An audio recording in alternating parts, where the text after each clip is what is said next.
sat down and started a task only to find yourself scrolling, eating, or cleaning everything in sight? Well, if so, you're not alone. In fact, most people procrastinate on a daily basis. So what really is it? The definition of procrastination is the action of delaying or postponing something. Everyone does this, whether they truly realize it or not. This isn't a character flaw, it's simply a conflict within your brain. The conflict is between the limbic system and the prefrontal cortex. Understanding this is key to understanding why it becomes a habit.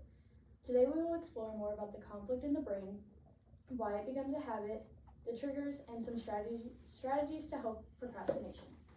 So, let's start with what causes it. There's a conflict between the two main areas of the brain.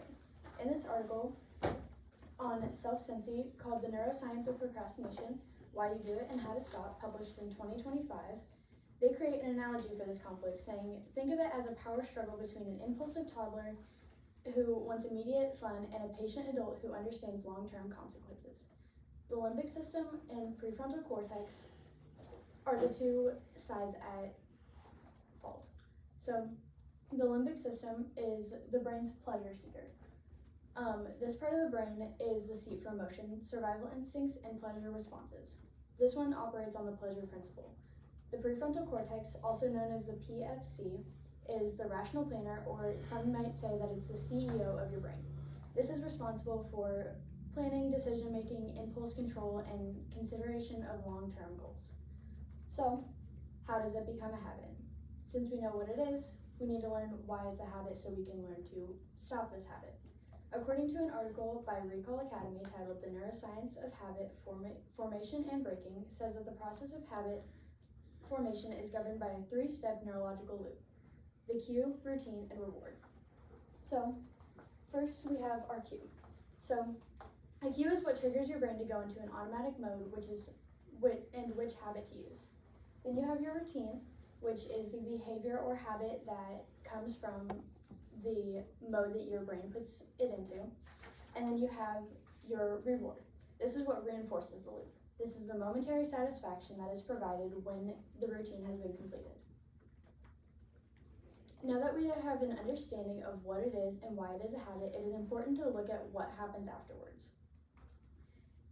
According to the article by Psych Central titled Effects of Procrastination, the Good and the Bad, states that often people will procrastinate because they don't enjoy performing the task that requires completion.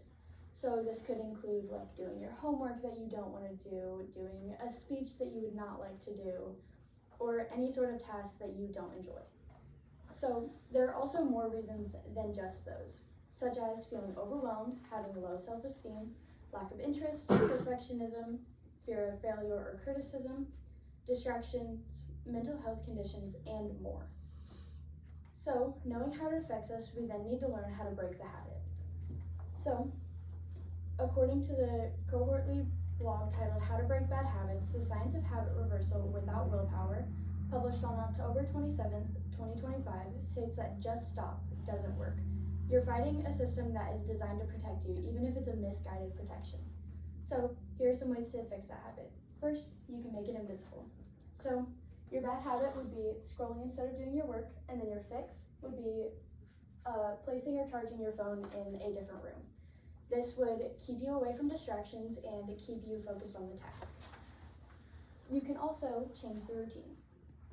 So, for example, we have your cue would be afternoon stress, your routine would be scrolling on your phone, and then your reward would be an energy boost or mental health break. So, scrolling on your phone would be considered a bad routine.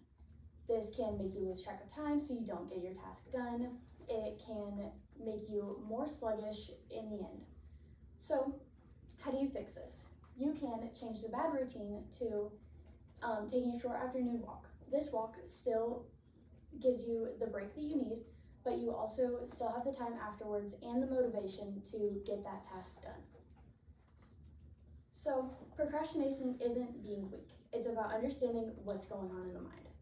The limbic system argues for the comfort or short pleasure, while the prefrontal cortex fights for a long-term goal. This process is ran by a cue, a routine, and a reward. The reason why this cycle continues can range from all the way from being a perfectionist to being overwhelmed. Having no distractions and creating a routine that truly benefits you in every way possible can be the key to breaking this habit. Procrastination can be powerful, but it's something that can be broken. Thank you.